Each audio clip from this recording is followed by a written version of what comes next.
ఎంపీకి దేశవ్యాప్తంగా కూడా ఎందుకంటే నరేంద్ర మోడీ గారు మళ్ళీ ప్రధానమంత్రి కావాలి.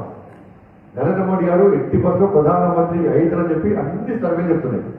ఈసారి సీట్లు కూడా ఐఎస్ సీట్లు పడితే 350 దాకా ఓన్లీ బీజేపీ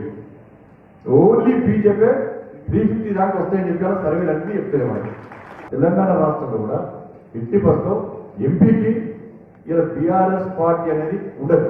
రాష్ట్రంలో బీఆర్ఎస్ పార్టీ అనేది ఉండదు. పోటీ అనేది రెండు జాతీయ పార్టీల మధ్యలో ఉంటుంది.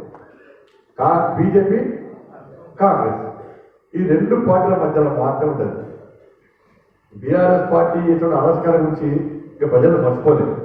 కేసీఆర్ కుటుంబ సభ్యులు ఓడిపోయినటువంటి ఎమ్మెల్యేలు మంత్రులు చాలా మంది ప్రభుత్వ భూములు ప్రైవేటు భూములు కబ్జాసి పేదోళ్ళు గుర్తులు పోసుకున్నారు. భారతీయ జనతా పార్టీ కాంగ్రెస్ పార్టీ కార్యకర్తలు కూడా ఊరుసలతో ఒడ్డించడం కూడా వాళ్ళే కొట్టే ప్రయత్నం చేసి ఆవిష్కారం పాల్పడ్డారు. ఎవరు బీఆర్ఎస్ పార్టీకి సంబంధించినటువంటి నాయకులు కేసీఆర్ మినహా కేసీఆర్ కుటుంబ సభ్యులు బీఆర్ఎస్ పార్టీ నుంచి ఓడిపోయిన మాజీ ఎమ్మెల్యేలు మాజీ మంత్రులు అందరి పాస్పోర్ట్ సీజ్ చేయాలి.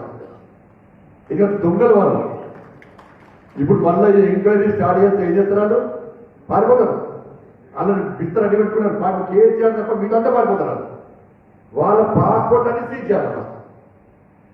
చెప్పారు సర్వేలు అన్నీ చెప్తారు. మనకి మరి తెలంగాణ రాష్ట్రంలో కూడా ఎట్టి బస్సులో ఎంపీకి ఇలా బీఆర్ఎస్ పార్టీ అనేది ఉండదు. రాష్ట్రంలో బీఆర్ఎస్ పార్టీ అనేది ఉండదు. బీఆర్ఎస్ పార్టీకి ఎక్కడ అసలు బీఆర్ఎస్ పార్టీ పోటీలో ఉండదు. రాష్ట్రంలో బీఆర్ఎస్ పార్టీకి ఎందుకు ఓటేస్తారు? పోటీ అనేది రెండు జాతీయ పార్టీల మధ్యలో ఉంటుంది. బీజేపీ కాంగ్రెస్ ఈ రెండు పార్టీల మధ్యలో మాత్రం ఉంటుంది.